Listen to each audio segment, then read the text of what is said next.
In a humid supply warehouse on Kadena Air Base, Okinawa, a quiet logistics specialist was about to face the most important inspection of his military career. What started as routine inventory counting took a shocking turn when they came face to face with a decorated colonel who recognized something that would change everything. Specialist Jonah Reyes wasn't your typical desk soldier. For 18 months, he had spent his life methodically organizing supplies and enduring constant mockery from fellow soldiers, known for his spotless records and silent resilience. When they encountered Colonel Richard Harrington during a standard footlocker inspection, they had no idea they were walking into a moment that would unravel 54 years of buried history. Jonah's careful revelation of his grandfather's Medal of Honor would lead to the discovery that Captain Elias Reyes had saved the colonel's life in Vietnam. What began as another day of being dismissed as just a supply guy would become a profound transformation of respect and understanding. The entire base would never be the same after learning that true heroism often wears the quietest uniform. Before we jump back in, tell us where you're tuning in from, and if this story touches you, make sure you're subscribed, because tomorrow I've saved something extra special for you. The humidity in Okinawa clung to everything like a second skin, making the concrete walls of the supply warehouse sweat beads of condensation that never quite dried. Specialist Jonah Reyes moved through the narrow aisles with practiced efficiency, his clipboard balanced against his forearm, as he counted inventory with the same meticulous attention he'd given to every task since arriving at Kadena Air Base 18 months ago. 47 cases of MRE's beef stew, he murmured, making a careful notation. 48-49. His voice echoed softly in the cavernous space, swallowed by towers of supplies that stretched toward the corrugated metal ceiling. The warehouse was his kingdom, organized, predictable, and mercifully quiet. Here, among the neat rows of equipment and provisions, Jonah found a peace that eluded him everywhere else on base. Every item had its place, every number had to balance, and if something was wrong, he could fix it with patience and attention to detail. "Hey, Reyes." The voice cut through his concentration like a blade. "You counting toilet paper again? Or something actually important this time?" Quote.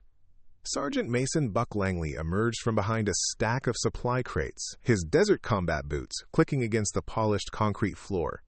Even in the oppressive heat, Buck somehow managed to look crisp and intimidating, his uniform pressed to perfection, his sandy hair cropped to regulation length. 3 other soldiers flanked him, his usual entourage of admirers who laughed at his jokes and nodded at his opinions. Jonah didn't look up from his clipboard. Medical supplies for the field hospital. Making sure we have enough sutures and bandages for the next rotation. Medical supplies?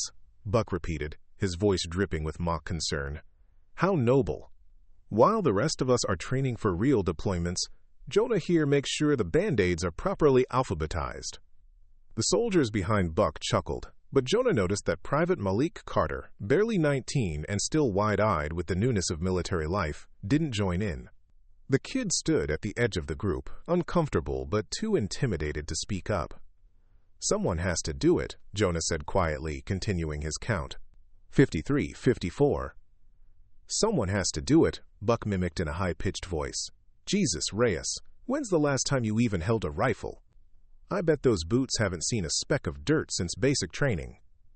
Jonah's jaw tightened, but he kept counting. Buck wasn't wrong. His boots were clean, his uniform unmarked by the mud and sweat that came with field exercises. A childhood accident had left him with a slight limp and a medical profile that kept him from combat roles, but he'd never shared that story with anyone on base. It was easier to let them think he was just another desk soldier who'd chosen the safe path. "Leave him alone, Buck." The voice came from the warehouse entrance, where Corporal Nia Travers stood with her own clipboard and an expression of mild irritation. She was small and wiry, with intelligent dark eyes and the kind of quiet confidence that came from knowing exactly who she was and what she was worth. "Just having a friendly conversation with our supply specialist," Buck said, flashing his practiced grin. "Isn't that right, Jonah?" Nia walked over to where Jonah stood, her presence somehow making the space feel less oppressive. "How's the inventory coming?" "Almost done with this section," Jonah replied, grateful for the interruption. "Should have the full report ready by 1400. "Outstanding." She glanced at Buck and his crew, her expression neutral but somehow dismissive. "Don't you guys have PT in 20 minutes? Buck's grin faltered slightly. "We were just leaving," he turned back to Jonah. "Try not to get a paper cut, Reyes. Wouldn't want you getting your first Purple Heart." The group departed with the sound of boots and forced laughter, leaving Jonah and Naya alone among the towering shelves. The warehouse seemed to exhale, settling back into its comfortable quiet. "You don't have to defend me," Jonah said after a moment. "I wasn't defending you," Nia replied, checking something on her own clipboard. "I was defending common sense. Buck's an ass, but he's not usually that bad. Something's got him wound up." Jonah nodded, though he wasn't sure he agreed. Buck had been finding new ways to needle him for months, as if Jonah's mere existence was somehow offensive to his vision of what a soldier should be. "Did you hear about the inspection tomorrow?" Nia asked. Jonah's hand stilled on his clipboard. "What inspection?" "Colonel Harrington is coming down from Tokyo. Full dress, white glove treatment. Captain Martinez wants everything perfect." She studied his face. "You didn't get the memo?" "I must have missed it." Jonah felt a familiar tightness in his chest. Inspections meant scrutiny, attention, the possibility of being found wanting in ways he couldn't control or fix. "Don't worry about it. Your areas are always squared away." Nia's voice was kind but matter-of-fact. "Just make sure your footlocker is regulation. You know how these birds love to go through personal items." After Nia left, Jonah continued his inventory with mechanical precision, but part of his mind was already in his barracks room, thinking about the small wooden box he kept tucked beneath his extra uniforms. He'd been carrying it with him through 3 different assignments, never quite sure why he couldn't bring himself to put it somewhere more permanent. The box held his grandfather's Medal of Honor. Captain Elias Reyes had died when Jonah was 12, slipping away quietly in a VA hospital bed after years of battling the ghosts that followed him home from Vietnam. Jonah remembered him as a gentle man who smelled of aftershave and spoke in soft tones, who never talked about the war except to say that some stories were better left buried. The medal had come to Jonah after his father's death 3 years ago, not because he was the eldest grandson or the most successful, but because he was the only one who'd followed his grandfather into military service. His cousins had careers in law and medicine, accomplishments that could be easily explained at family gatherings. Jonah had a job counting supplies and making sure the toilet paper never ran out. That evening, alone in his small room in the junior enlisted barracks, Jonah sat on his bunk and stared at the wooden box. The Medal of Honor lay nestled in faded blue velvet, its star-shaped bronze gleaming dully in the fluorescent light. He'd read the citation 100 times, memorized every word of the official language that tried to capture what his grandfather had done on a muddy hilltop outside Da Nang in 1968. For conspicuous gallantry and intrepidity at the risk of his life above and beyond the call of duty. The words felt hollow, inadequate. They spoke of tactical situations and enemy positions, of wounds sustained and lives saved, but they couldn't capture the weight of legacy that pressed down on Jonah's shoulders like a physical thing. His grandfather had been a hero. Jonah counted MREs and made sure the bandages were properly sorted. He closed the box and slid it back into his footlocker, beneath the carefully folded uniforms and regulation underwear. Tomorrow, some colonel he'd never met would inspect his quarters and find everything in perfect order, except for the gnawing sense that he was living in the shadow of something he could never hope to match. Colonel Richard Harrington arrived at Kadena Air Base at 0630 sharp, stepping out of a staff car with the bearing of a man who'd spent 30 years teaching younger soldiers what discipline looked like. He was tall and lean, with silver hair cropped close and pale blue eyes that seemed to catalog every detail of the world around him. Even in the oppressive Okinawan humidity, his uniform looked like it had been pressed moments before. Jonah first saw him during the morning formation, standing beside Captain Martinez as the entire logistics company stood at attention in the pre-dawn gloom. The colonel's presence seemed to make even the most seasoned NCOs straighten their spines and suck in their guts. Today, Colonel Harrington will be conducting a comprehensive inspection of our facilities and personnel, Captain Martinez announced, his voice carrying across the formation. "I expect nothing less than perfection from each and every one of you." Buck Langley stood 3 rows ahead of Jonah, his chest puffed out with the kind of confidence that came from knowing his record was spotless. He'd volunteered for every training exercise, accumulated commendations like trading cards, and never missed an opportunity to remind others of his achievements. "The Colonel will begin with the supply warehouse at 0900, Martinez continued. "Specialist Reyes, Corporal Travers, you'll provide the briefing on current inventory levels and logistics procedures." Jonah's stomach dropped. A briefing meant standing in front of a full-bird colonel and explaining why his work mattered, defending decisions and procedures to someone whose own chest was crowded with ribbons and badges that spoke of real accomplishments in real wars. After formation, as the company dispersed to their various duties, Buck materialized at Jonah's elbow with his characteristic grin. "Big day for you, Reyes," he said, falling into step as they walked toward the warehouse. "Hope you've got your dog and pony show ready. Colonel Harrington's no joke. Heard he's got 2 Bronze Stars and a Silver Star from Iraq." "I'm sure my inventory reports will be fascinating to him," Jonah replied dryly. "Hey, you never know. Maybe he'll be impressed by your attention to detail. Outstanding work on those medical supply count, Specialist. Have you considered a career in professional paper pushing?" Private Carter, who'd been walking silently behind them, finally spoke up. "Leave him alone, Buck. Logistics is important." Buck turned, eyebrows raised in mock surprise. Well, looks like Reyes has got himself a defender. You two planning to start a support group for non-combat personnel?" "I'm just saying," Carter started. "You're just saying nothing," Buck cut him off. "Because you don't know anything yet. Give it a year or two, kid. See how you feel about glory when you're sitting behind a desk while real soldiers are downrange." The morning passed in a blur of preparation.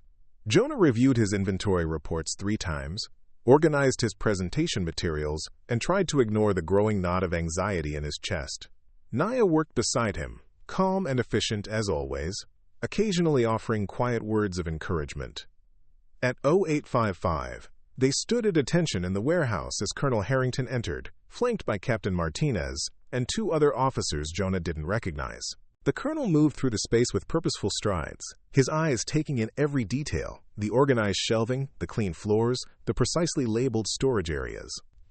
"Impressive facility," he said to Martinez, his voice carrying the gravelly authority of someone accustomed to being obeyed. "How often do you conduct full inventories?"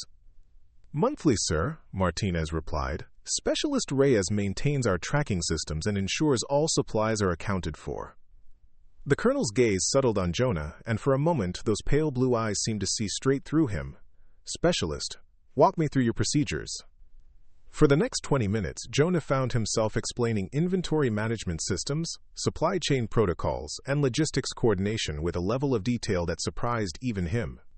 The colonel listened intently, asking pointed questions that demonstrated both his military experience and his understanding of how crucial logistics were to any operation. "Outstanding work," Harrington said when Jonah finished. "Your systems are comprehensive and your attention to detail is commendable." "Thank you, sir." Jonah felt a flush of pride that was immediately tempered by the memory of Buck's earlier mockery. "Now," the colonel continued, "I'd like to inspect your personal quarters and equipment. Standard procedure." The walk to the barracks felt like a death march. Jonah's room was regulation. Perfect, as always. Bed made with hospital corners. Uniforms arranged by type and season, personal items arranged with mathematical precision. But as they entered the small space, his eyes went immediately to his footlocker, where his grandfather's medal lay hidden beneath layers of carefully folded clothing. "Open it," Colonel Harrington said, nodding toward the footlocker. Jonah's hands trembled slightly as he lifted the lid. Everything was exactly as it should be. Spare uniforms, PT gear, personal hygiene items, all arranged according to regulations. The colonel inspected each compartment methodically, lifting items and examining them before setting them back in place. Then his hands stilled. "What's this?" he asked, his voice suddenly quiet. Jonah's blood turned to ice. The colonel was holding the small wooden box, his fingers tracing the worn edges of the wood. There was something different in his expression now, a stillness that hadn't been there moments before. "It's personal, sir, a family heirloom. May I?" It wasn't really a question. Jonah nodded, watching as the colonel's weathered hands opened the box with careful reverence. The Medal of Honor caught the fluorescent light, its bronze star gleaming against the faded velvet. The change in Colonel Harrington was immediate and profound. The color drained from his face and his breath came out in a sharp hiss. His hands began to shake, just slightly, but enough that Jonah noticed. "Captain Elias Reyes," the colonel read from the engraving on the back, his voice barely above a whisper. 101st Airborne. The room fell completely silent. Captain Martinez stepped closer, his eyes widening as he saw the medal. The other officers crowded around, their earlier formality forgotten. "Sir," Martinez ventured, "is everything all right?" Colonel Harrington didn't answer immediately. He stood frozen, staring at the medal as if it were a ghost-made manifest. When he finally looked up at Jonah, there was something raw and vulnerable in his eyes that made Jonah's chest tighten. "This is your grandfather's medal?" "Yes, sir." "Captain Elias Reyes was your grandfather?" "Yes, sir." Jonah's voice came out as a croak. The colonel closed the box with trembling hands and held it out to Jonah. "Put this away, carefully." "Sir, Put it away," Harrington repeated, his voice rough with emotion. "We'll continue this inspection later." He turned and walked out of the room without another word, leaving Jonah standing there with a box in his hands and a dozen questions burning in his throat. Captain Martinez followed, shooting Jonah a confused look over his shoulder. It was only after they'd left that Jonah realized his hands were shaking too. The whispers started within an hour. Word traveled through the base with a speed that only military gossip could achieve. Something about the new specialist in logistics, something about the colonel going white as a sheet, something about a medal that made a full-bird officer walk out of a room without finishing an inspection. Jonah tried to focus on his work, but every time someone passed the warehouse, they glanced his way with expressions ranging from curiosity to suspicion. Buck appeared twice, each time with a different group of soldiers, all of them craning their necks to get a look at the man who'd somehow rattled a colonel. "You want to tell me what happened in there?" Nia asked during their lunch break. They sat alone at a corner table in the dining facility, surrounded by the usual chaos of soldiers grabbing quick meals between duties. Jonah pushed food around his tray, his appetite gone. "He saw my grandfather's medal." And he acted like he'd seen a ghost. Nia was quiet for a moment, her dark eyes studying his face. "What kind of medal?" Jonah hesitated. He'd never told anyone on base about the Medal of Honor. It felt too much like bragging, claiming credit for something he'd had no part in earning. But the day's events had left him feeling exposed and vulnerable, as if his carefully constructed privacy had been ripped away. "Medal of Honor," he said quietly. "Vietnam! My grandfather!" Nia's fork stopped halfway to her mouth. "Jesus, Jonah! Medal of Honor?" "It doesn't mean anything," he said quickly. "I mean, it doesn't mean anything about me. I just inherited it." "Medal of Honor recipients don't just get forgotten," Nia said, her voice thoughtful. "What was his name?" "Captain Elias Reyes. He died when I was 12. I barely knew him, really." Nia pulled out her phone, her fingers moving quickly across the screen. "Reyes, Elias, Vietnam, holy shit!" She turned the phone toward him, showing a black-and-white photograph from what looked like a military website. A young man in fatigues smiled at the camera, his face so similar to Jonah's own that it was like looking at a mirror image from another era. "Captain Elias Reyes, Medal of Honor recipient, killed in action during Operation Apache Snow, May 15, 1969, Nia read aloud. "For conspicuous gallantry and intrepidity at the risk of his life above and beyond the call of duty while serving as Company Commander, Bravo Company, 2nd Battalion, 101st Airborne Division." She trailed off, scrolling through the article. "Jonah, this is incredible. Your grandfather saved an entire platoon during an ambush. Listen to this. Despite being wounded by enemy fire, Captain Reyes continued to direct his men to safety, personally carrying 3 wounded soldiers to the evacuation zone before returning to engage the enemy. He was killed while providing covering fire for the final group of evacuees." Jonah stared at the photograph, trying to reconcile the young soldier in the image with his memories of a quiet old man who'd spent his final years in a hospital bed, haunted by dreams he never shared. "There's more," Nia said, still reading. "The platoon he saved. Jesus, Jonah! One of the soldiers he saved was a 19-year-old private named Richard Harrington." The dining facility suddenly felt too small, the air too thin. Jonah pushed back from the table, his chair scraping against the floor. "I need some air." He walked outside into the humid afternoon, Nia following close behind. The base continued its routine around them. Soldiers jogging in formation, vehicles moving between buildings, the distant sound of aircraft taking off from the runway. Everything normal. Everything the same, except for the knowledge that was reshaping his understanding of the morning's events. The colonel knew him, Jonah said, more to himself than to Nia. He knew my grandfather. More than knew him, Nia replied. Your grandfather saved his life. They stood in silence, watching a group of airmen conduct maintenance on a nearby aircraft. Jonah tried to imagine his grandfather as a young captain, leading men through the jungles of Vietnam, making the split-second decisions that would define the rest of his life and end it. Why didn't he ever tell me? Jonah asked. About what he did, I mean. The medal, the citation. It was all just paperwork in a box. He never talked about it. Maybe he didn't know how, Nia suggested. My uncle was in Desert Storm. Never said a word about it until he was drunk at my cousin's wedding 20 years later. Some things are too big to fit into words. But this is, Medal of Honor. That's not just some war story, that's legacy, Nia finished. That's the kind of thing that follows a family for generations. Jonah thought about Buck's constant mockery, the way other soldiers looked at him like he was somehow less than they were because he worked behind a desk instead of carrying a rifle. None of them knew that his grandfather had carried the ultimate rifle, had made the ultimate sacrifice, had earned the nation's highest honor for valor. Telling and preparing this story took us a lot of time, so if you are enjoying it, subscribe to our channel. It means a lot to us. Now back to the story. And now Colonel Harrington knew. The man who owed his life to Captain Elias Reyes had discovered that the quiet supply specialist he'd just inspected was the grandson of his savior. What do I do now? Jonah asked. Before Nia could answer, Private Carter appeared around the corner of the building, jogging toward them with obvious urgency. Specialist Reyes, he called out, slightly out of breath. Colonel Harrington wants to see you. In his office. Right now. Jonah exchanged glances with Nia, who gave him an encouraging nod. This is it, she said quietly. Time to find out what your grandfather's legacy really means.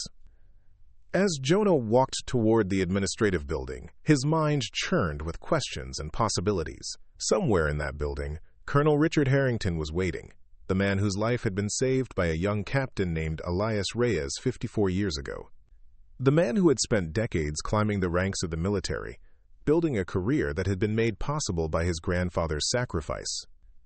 The afternoon sun beat down on the base, casting sharp shadows between the buildings. In a few minutes, Jonah would learn what it meant to carry the name Reyes, what responsibilities came with being the grandson of a hero, and how the echoes of one man's courage could reach across generations to reshape the present. He squared his shoulders and walked toward his grandfather's legacy, finally ready to discover what he'd been carrying all along.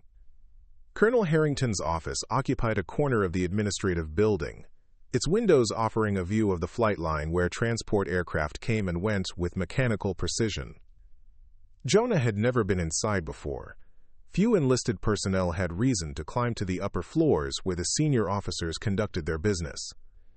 The space was spartanly furnished, but unmistakably the domain of a career soldier. Commendations and unit citations covered one wall in neat rows, while photographs from various deployments and ceremonies occupied another. A large desk dominated the center of the room, its surface clear except for a single folder and what appeared to be an old, faded photograph. Sit down, specialist. Harrington's voice was quieter than it had been during the morning inspection, stripped of its commanding authority, and replaced by something that sounded almost vulnerable. Jonah settled into the chair across from the desk, his back straight and hands folded in his lap. The colonel stood at the window, his silhouette framed against the afternoon light, and for several long moments neither man spoke. Do you know what happened on May 15th, 1969? Harrington finally asked, not turning around. That's the day my grandfather died, sir. That's the day your grandfather saved my life. The colonel turned, and Jonah was startled to see tears gathering in those pale blue eyes, along with 17 other men who wouldn't have made it home without him. Harrington moved to his desk and picked up the photograph, holding it with the same careful reverence he'd shown the Medal of Honor. This was taken 3 days before the ambush. Bravo Company, 2nd Battalion, 101st Airborne. I'm the skinny kid in the back row, third from the left. He handed the photograph to Jonah, who studied the faces of young soldiers who looked impossibly young, their eyes bright with the kind of confidence that came from not yet understanding what war could take from them. In the center of the front row, unmistakable despite his youth, was Captain Elias Reyes. "I was 19, Harrington continued, settling into his chair. "Fresh out of basic, convinced I was going to win the war single-handedly. Your grandfather was 26, but he seemed ancient to us. He'd already been in country for 8 months, had seen things that aged a man beyond his years." Jonah traced his finger along his grandfather's face in the photograph, trying to reconcile this confident young officer with his memories of a gentle old man who'd spent his final years speaking in whispers. "Tell me what happened," Jonah said quietly. Harrington leaned back in his chair, his eyes distant. "We were conducting a sweep operation in the A Shao Valley, looking for NVA supply routes. Intelligence said the area was lightly defended, but intelligence was wrong, more often than it was right in those days." The colonel's voice took on the cadence of a man who'd told this story before, but only to himself, in the quiet hours when sleep wouldn't come. "We walked into a horseshoe ambush just after dawn, machine gun nests on 3 sides, mortars dropping in from somewhere we couldn't see. Half the platoon was down in the first 30 seconds. He paused, his hands clenching and unclenching on the desk. "I took shrapnel in my leg and couldn't move. Lying there in the mud, listening to my friends die around me, I thought that was it. 19 years old and I was going to die in a jungle on the other side of the world." Jonah found himself leaning forward, drawn into the story despite himself. "Then I heard your grandfather's voice, calm as if he was ordering coffee. 'First squad, covering fire. 2nd squad, move to that tree line. 3rd squad, start getting the wounded to the LZ.' He was standing in the middle of the kill zone, bullets snapping past his head, coordinating the withdrawal like he was conducting a symphony." Harrington opened the folder on his desk and pulled out a yellowed piece of paper, its edges brittle with age. "This is his final report, dictated to the radio operator while he was bleeding out. Listen to this. Enemy contact at grid 314,159. 18 casualties, 5 KIA. Requiring immediate dust-off for wounded. Will maintain position until evacuation complete." The colonel's voice broke slightly on the last words. "Will maintain position until evacuation complete." That was your grandfather. He knew he wasn't getting out, but he stayed anyway. "How did you?" Jonah started to ask. "He carried me," Harrington said simply. "Threw me over his shoulder like a sack of grain and ran 200 meters through enemy fire to get me to the landing zone. Went back twice more for other wounded men. The last time he didn't make it back." The office fell silent except for the distant hum of air conditioning and the occasional roar of aircraft taking off. Jonah stared at the photograph, trying to imagine the scene Harrington had described, trying to understand the kind of courage it took to run toward death to save the lives of others. "I tried to find your family," Harrington continued. "After I recovered, after I got home, I wanted to tell them what he'd done, what it meant. But the records were incomplete, and your grandmother had moved. I lost the trail." "She remarried," Jonah said. "Changed her name. My father was raised by his stepfather. And now here you are, 54 years later, carrying his medal in a footlocker on a base where I'm conducting inspections." Harrington shook his head. "If that's not fate, I don't know what is." Jonah felt something shifting inside him, a weight he'd carried for years beginning to lift. "Sir, I need you to know, I'm not him. I'm not a hero. I count supplies and make sure the paperwork is filed correctly. I've never even been in combat." "Do you think that matters?" Harrington asked sharply. "Do you think your grandfather gave a damn about glory when he was carrying wounded men to safety? He was doing his job, specialist, just like you're doing yours." But nothing." The colonel leaned forward, his eyes intense. "You want to know what I've learned in 30 years of military service? The real heroes aren't the ones looking for glory. They're the ones who show up every day and do what needs to be done, whether anyone notices or not. They're the supply specialists who make sure the medics have bandages, the mechanics who keep the helicopters flying, the communications personnel who make sure the calls for help get through." Harrington stood and walked to his wall of commendations, his gaze settling on a particular medal. "You see that bronze star? I got that for leading a convoy through an ambush in Iraq. Very heroic, according to the citation. But you know what made it possible? The logistics specialist who made sure we had enough ammunition, the mechanic who kept our vehicles running, the intelligence analyst who planned our route. Heroes, every one of them, and most of their names will never be remembered. He turned back to Jonah. Your grandfather understood that. He wasn't trying to be a hero that day in the Aishao Valley. He was just doing his job, taking care of his men. And you're doing the same thing, in your own way. Jonah felt tears threatening at the corners of his eyes. I've spent so long feeling like I was letting him down. The only way you could let him down is by not being the man he raised you to be, Harrington said. And from what I've seen today, that's not something you need to worry about. The colonel returned to his desk and pulled out another piece of paper, this one more recent. I'm recommending you for promotion to sergeant. Your work speaks for itself, and it's time the Army recognized that. Sir, and I'm also recommending you for reassignment to the Quartermaster Corps headquarters. Leadership position, more responsibility, a chance to really make a difference in how we handle logistics across the Pacific. Jonah stared at him, speechless. Your grandfather saved my life, Harrington said quietly. I've spent 54 years trying to figure out how to repay that debt. Maybe this is a start. By the time Jonah returned to the enlisted quarters, the rumors had taken on a life of their own. He could feel the stares as he walked down the hallway, hear the whispered conversations that stopped abruptly when he passed. Word had spread that something extraordinary had happened during the colonel's inspection, though the details remained frustratingly vague. Buck Langley was waiting for him in the common area, surrounded by his usual audience of soldiers who hung on his every word. The expression on Buck's face was different than usual, less confident, more predatory, like a wounded animal looking for something to attack. Well, well, Buck said as Jonah entered. If it isn't our celebrity, heard you had a real heart-to-heart with the colonel. Jonah tried to move past him toward his room, but Buck stepped into his path. The other soldiers formed a loose semicircle, blocking any easy escape. Come on, Reyes, don't be shy, we're all friends here. Buck's smile was sharp-edged and dangerous. What kind of sob story did you tell the old man to get him all worked up? I didn't tell him anything, Jonah said quietly. Bullshit. Buck's voice rose slightly, drawing attention from other soldiers in the common area. Colonels don't just walk out of inspections for no reason. They don't call specialists up to their offices for friendly chats. So what's your angle? Private Carter stepped forward from the edge of the group, his young face troubled. Buck, maybe you should shut the hell up, Buck snapped. This doesn't concern you, kid. But Carter didn't back down. It concerns all of us if you're going to keep harassing him for no reason. The tension in the room ratcheted up another notch. Other soldiers had stopped what they were doing, sensing conflict brewing. Jonah could see Nia emerging from her room down the hall, her expression alert and concerned. No reason? Buck laughed, but there was no humor in it. I'll give you a reason. This supply clerk thinks he's special. Thinks he's better than the rest of us because he got a little attention from a bird colonel. I never said that, Jonah replied, his voice steady despite the adrenaline coursing through his system. You didn't have to say it. It's written all over your face.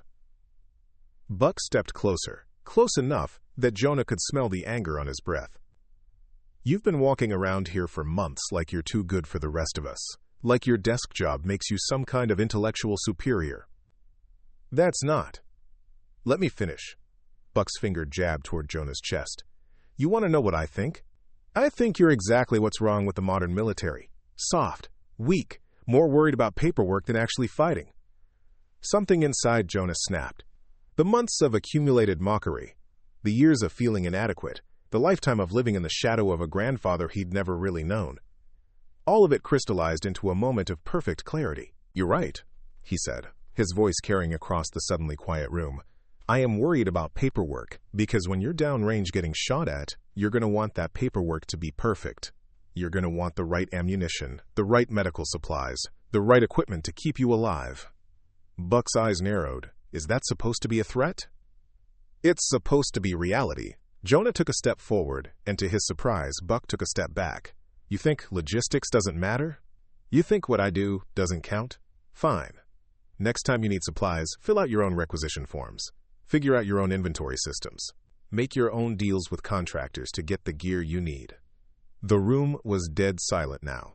Even soldiers from other rooms had gathered to watch the confrontation unfold. You want to know why Colonel Harrington called me to his office? Jonah continued, his voice growing stronger with every word. Because he understands something you don't. The military isn't just about who can shoot straight or run the fastest. It's about all of us working together, supporting each other, making sure everyone comes home. Pretty words, Buck said, but his voice lacked its earlier venom. Still doesn't change the fact that you're hiding behind a desk while real soldiers do the dangerous work.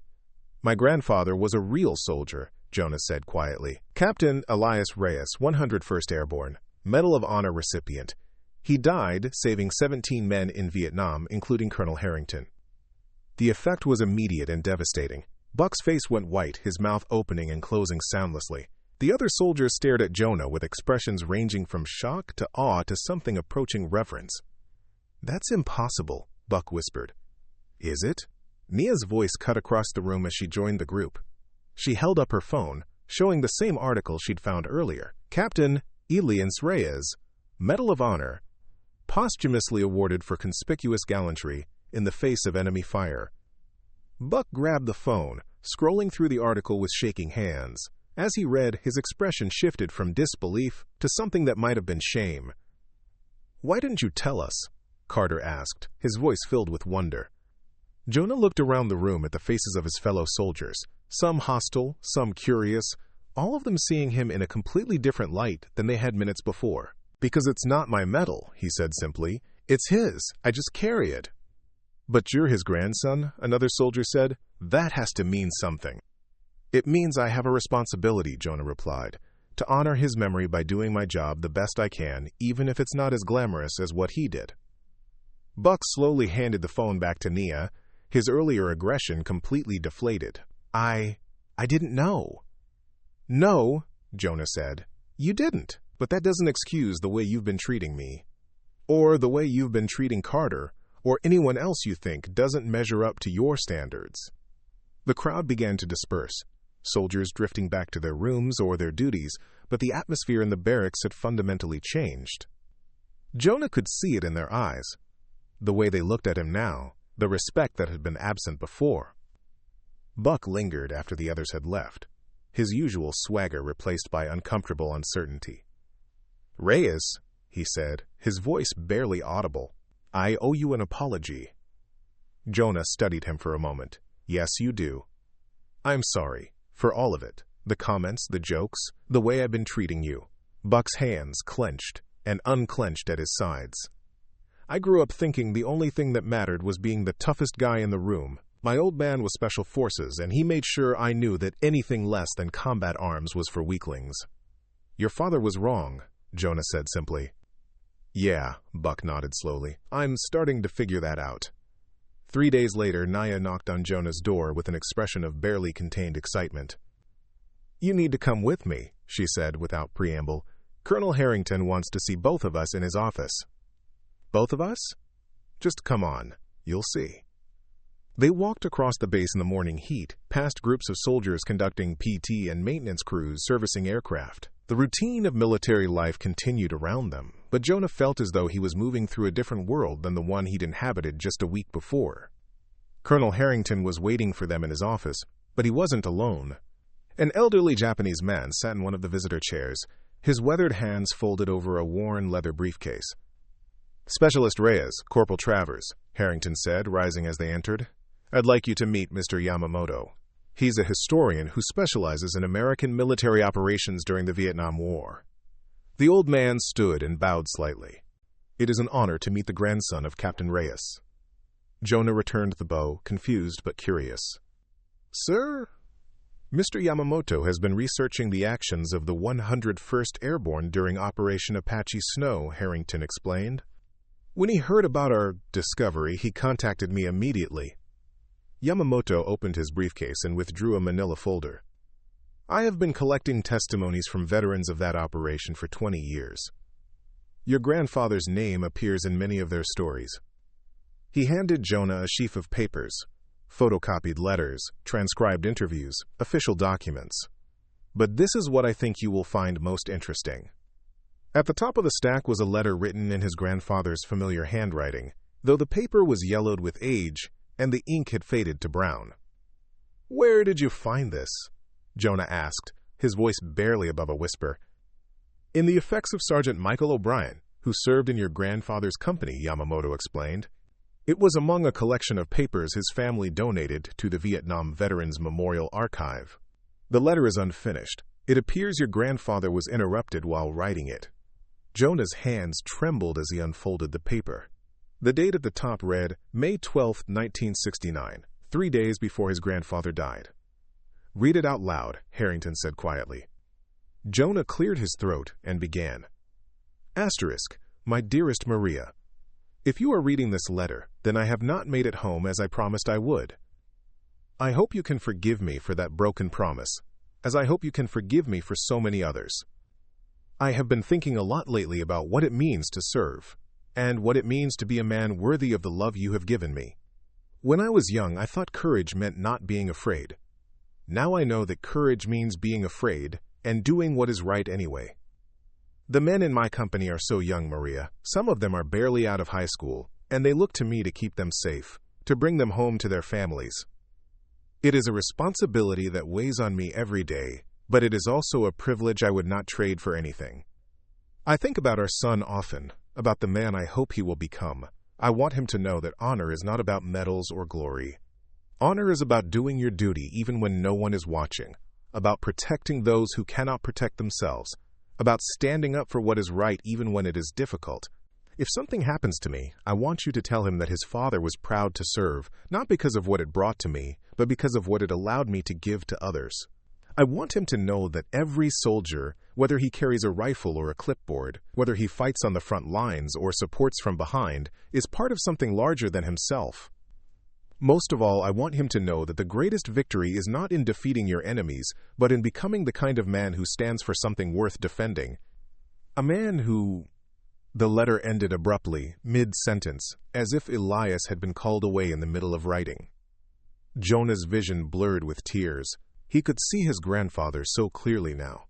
Not the frail old man in the hospital bed, but the young captain trying to find words to express what he might never have the chance to say in person. He was writing to your grandmother about your father, Harrington said softly. But it applies to you too, Nia added, her own voice thick with emotion. Everything he wrote, it's like he was talking directly to you. Jonah read the letter again, silently this time, letting the words sink into his heart. His grandfather had understood the weight of responsibility, the importance of duty, the value of every person who served, regardless of their role. He had died believing in something larger than himself, and he had wanted his family to carry that belief forward. There's more, Yamamoto said, reaching into his briefcase again. Testimonies from the men your grandfather saved. Would you like to hear them? For the next hour, Jonah listened as Yamamoto read account after account of his grandfather's actions, not just on the day he died, but throughout his tour in Vietnam. Stories of a leader who cared more about his men than his own safety, who treated every soldier with respect regardless of rank, who understood that the smallest acts of kindness could mean the difference between hope and despair. One more thing, Harrington said as the meeting drew to a close. Mr. Yamamoto has a proposal for you. The historian nodded. I am writing a book about unsung heroes of the Vietnam War. Would you allow me to include your grandfather's story? And perhaps, would you contribute a chapter about what his legacy means to you? Jonah looked at the letter in his hands, at the words his grandfather had written in those final days before his death. He thought about Buck's apology, about Carter's admiration, about the way the other soldiers looked at him now. He thought about Colonel Harrington's recommendation for promotion, about the opportunity to make a real difference in how the military approached logistics and support. Yes, he said quietly, I think my grandfather would like that. The base memorial hall occupied a corner of the main administrative building, its walls lined with photographs and plaques honoring fallen service members from conflicts spanning decades. It was a place of quiet reverence, where soldiers came to remember those who had paid the ultimate price for their service. Jonah had visited the hall only once before, shortly after arriving at Kadena. He'd felt like an intruder then, unworthy to stand among the memorials to genuine heroes. Now, as he stood before the glass display case that would house his grandfather's Medal of Honor, he felt something different, not unworthiness, but responsibility. The case is ready, said Master Sergeant Rodriguez, the NCO in charge of base ceremonies. Are you sure about this, Specialist? This is a big decision. Jonah nodded, carefully placing the wooden box inside the case. It belongs here, with the other heroes. Word of the ceremony had spread throughout the base, and a surprisingly large crowd had gathered in the hall. Jonah recognized faces from across the spectrum of base personnel, officers and enlisted, combat arms and support, veterans and newcomers. Buck Langley stood near the back, his expression thoughtful. Carter and several other junior soldiers occupied the front row, their eyes bright with attention. Colonel Harrington approached the podium that had been set up for the occasion. "We are gathered here today to honor the memory of Captain Elias Reyes, Medal of Honor recipient, and to dedicate this display to his legacy of service and sacrifice." The ceremony was brief but moving.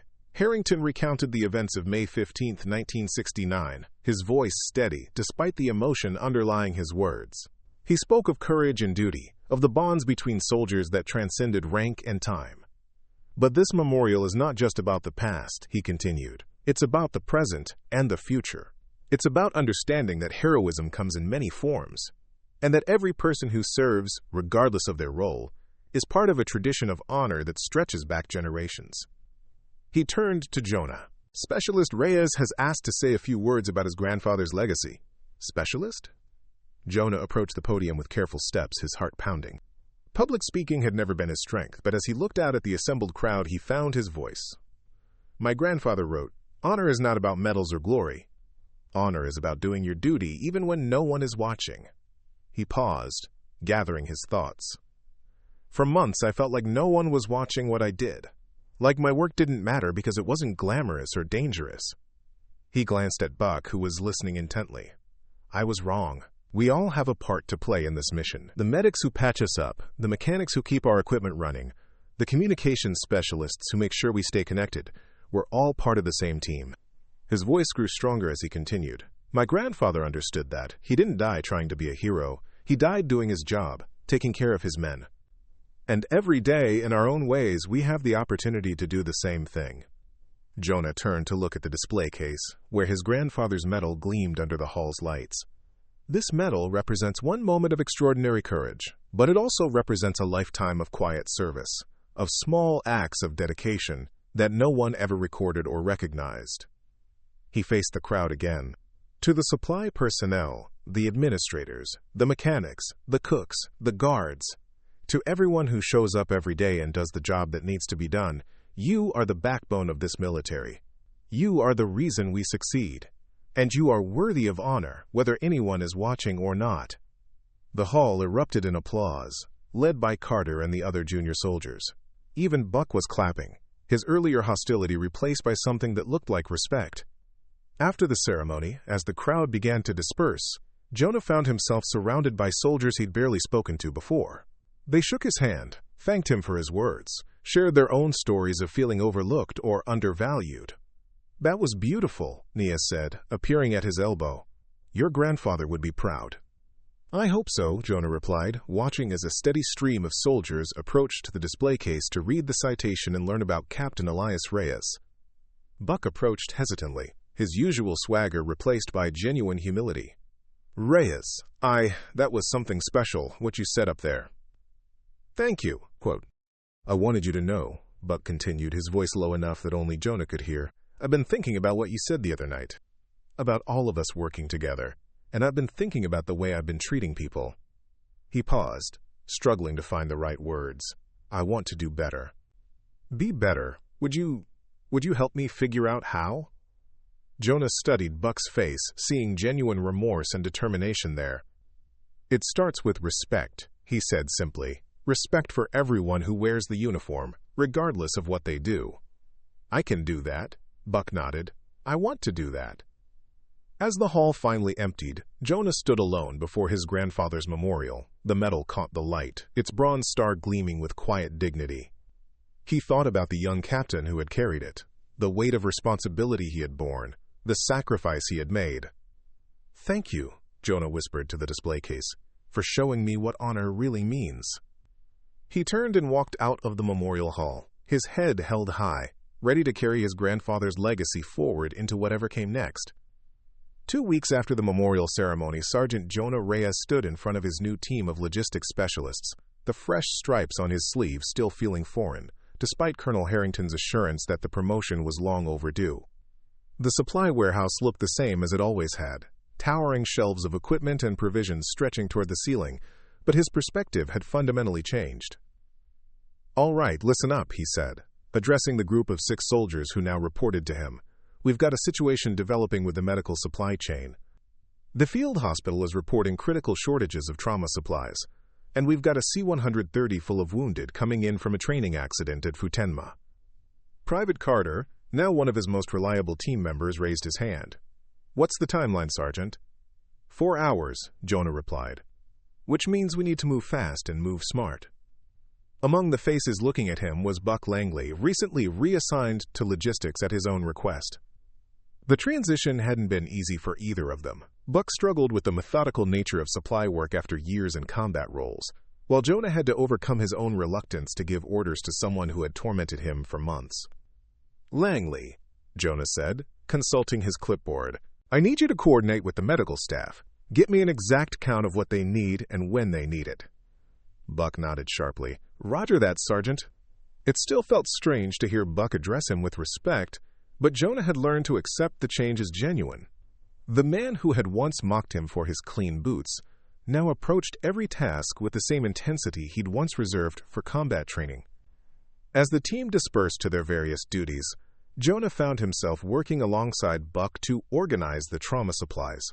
They worked in relative silence, their movements efficient and coordinated despite the underlying tension that still existed between them. "Sergeant," Buck said as they loaded stretchers onto a transport cart, "can I ask you something?" "Go ahead." "How do you do it? Stay calm when everything's falling apart around you?" Jonah paused in his work, considering the question. "My grandfather's letter," he said finally. "The one Mr. Yamamoto found. He wrote about being afraid but doing what's right anyway. I think about that when things get overwhelming." Buck was quiet for a moment, processing this. "I never learned how to be afraid and still function. In my family, fear was weakness. You either dominated or you got dominated." "Fear isn't weakness," Jonah replied, echoing words he'd never fully understood until recently. "It's information. It tells you when something matters enough to be careful about it."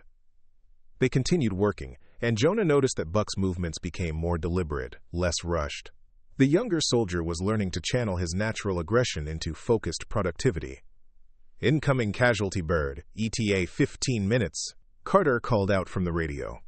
"Time to move," Jonah said. "Carter, get those supplies loaded on the truck. Martinez, coordinate with the flight line. Langley, you're with me. We're going to make sure the medical team has everything they need before those wounded arrive." The next hour was a blur of controlled chaos.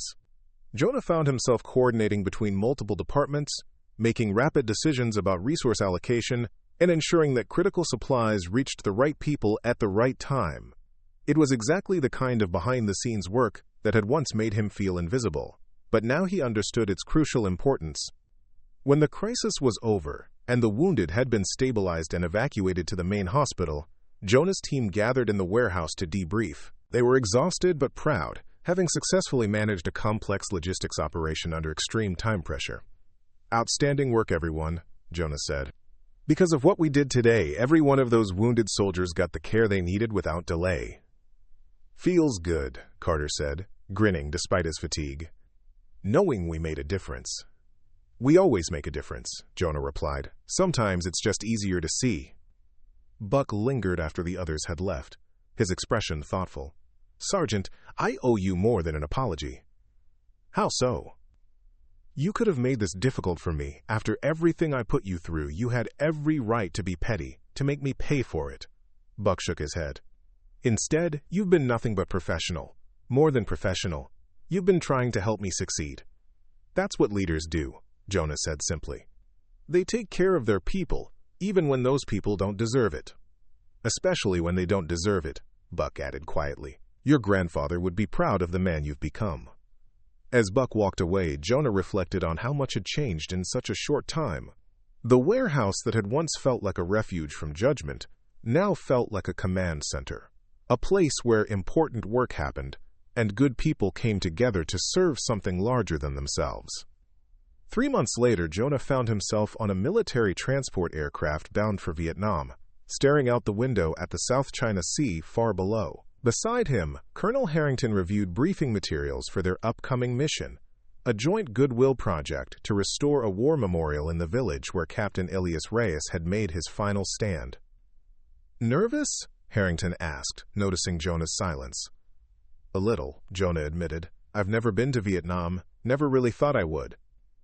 "It's changed a lot since I was there," Harrington said, "but some things stay the same." The project had been Harrington's idea, proposed as part of ongoing diplomatic efforts between the United States and Vietnam. The memorial in question had fallen into disrepair over the decades, and the Vietnamese government had agreed to allow American veterans and their families to participate in its restoration. "Why did you ask me to come?" Jonah asked. "Because this isn't just about fixing an old monument," Harrington replied. "It's about understanding what your grandfather died for, about seeing the place where his legacy began." They landed in Ho Chi Minh City in the sweltering heat of the Vietnamese summer, then traveled by road to the small village near the former site of Fire Support Base Charlie. The landscape was lush and green, dotted with rice paddies and small farms that bore no resemblance to the war-torn terrain Jonah had imagined from his grandfather's era. The memorial itself was a simple stone structure, weathered by decades of monsoons and neglect.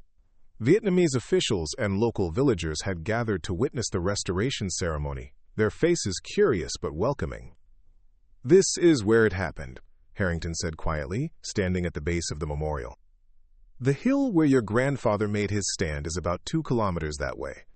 An elderly Vietnamese man approached them, his weathered face creased with age but his eyes bright with intelligence. He spoke in accented English, his words carefully chosen. "You are the grandson of Captain Reyes?" he asked Jonah. "Yes, sir." The old man smiled and bowed slightly. "I am Nguyen Van Duc. I was 13 when the Americans came to our village. Your grandfather, he saved many lives that day." Jonah felt his throat tighten. "I didn't know he had been to your village."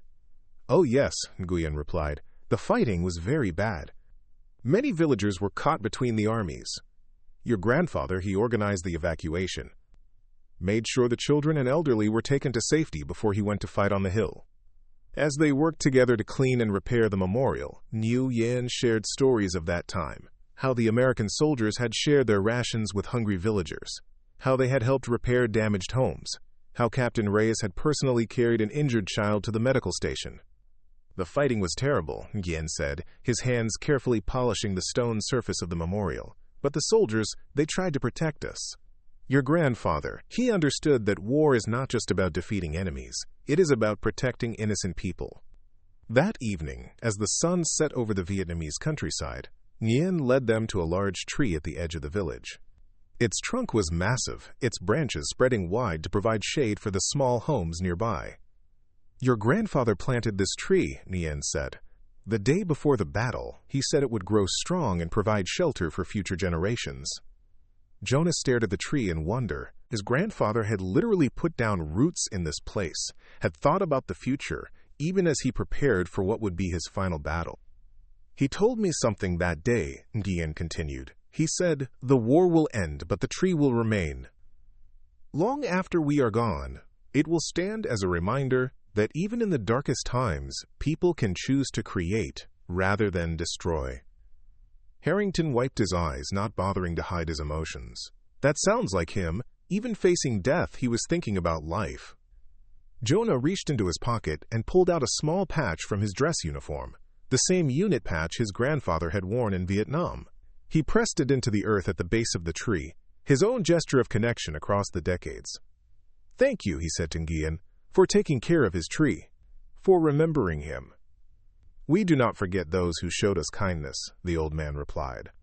"Your grandfather's spirit lives on in this place, in this tree, in the stories we tell our children." As they prepared to leave Vietnam the next day, Jonah felt a sense of closure he hadn't expected. He had come seeking to understand his grandfather's legacy and had found something much deeper, an understanding of how individual acts of courage and kindness could ripple across generations and cultures. "How do you feel?" Harrington asked as their plane lifted off from Ho Chi Minh City. "Different," Jonah replied. "Like I finally understand what he was fighting for. Not just freedom or democracy, but the idea that ordinary people deserve to be protected. that their lives matter, whether they're soldiers or civilians, Americans or Vietnamese. That's the lesson he would have wanted you to learn, Harrington said. That service isn't about glory or recognition. It's about making the world a little bit better for the people who come after us. 6 months later, Sergeant Jonah Reyes sat at his desk in the supply office, reviewing training schedules for his expanded team. The warehouse had grown under his leadership, taking on additional responsibilities and earning recognition as one of the most efficient logistics operations in the Pacific Command. A knock on his office door interrupted his work. "Come in." Private Carter entered, wearing the chevrons of a newly promoted specialist. Behind him stood a nervous-looking young soldier Jonah didn't recognize. "Sergeant, I'd like you to meet Private Johnson. He just arrived from basic training and he's been assigned to our team." Jonah looked up from his paperwork, studying the young soldier's face. Johnson looked exactly like Jonah had 18 months ago, uncertain, eager to prove himself, but unsure how to fit into the military machine. "Welcome to Logistics, Johnson," Jonah said, rising to shake the young man's hand. "Carter here will show you the ropes, but let me give you the most important piece of advice you'll ever receive. Your job matters. Every supply request you process, every inventory count you complete, every piece of equipment you maintain, it all matters." "Yes, Sergeant," Johnson replied, his voice filled with the kind of earnest determination that reminded Jonah of his own early days. After Carter and Johnson left, Jonah returned to his desk to find an envelope that hadn't been there before. His name was written on the front in Buck Langley's familiar handwriting. He opened it carefully and unfolded a single sheet of paper. "Sergeant Reyes, I've been trying to figure out how to write this letter for weeks. How do you apologize for months of being a complete ass? How do you thank someone for showing you what real strength looks like? I grew up thinking that leadership meant being the toughest guy in the room, that respect came from fear, that anything other than combat was somehow lesser. You showed me how wrong I was about all of that. You could have made my transition to logistics hell. Instead, you made me part of your team. You trusted me with real responsibility even when I hadn't earned it. You showed me that being a leader means taking care of your people, not tearing them down. I'm being transferred to Fort Bragg next month for sergeant school. If I become half the NCO you are, I'll consider myself successful.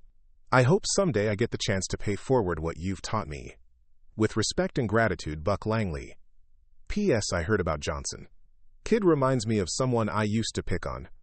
I'll make sure that doesn't happen again anywhere I have influence."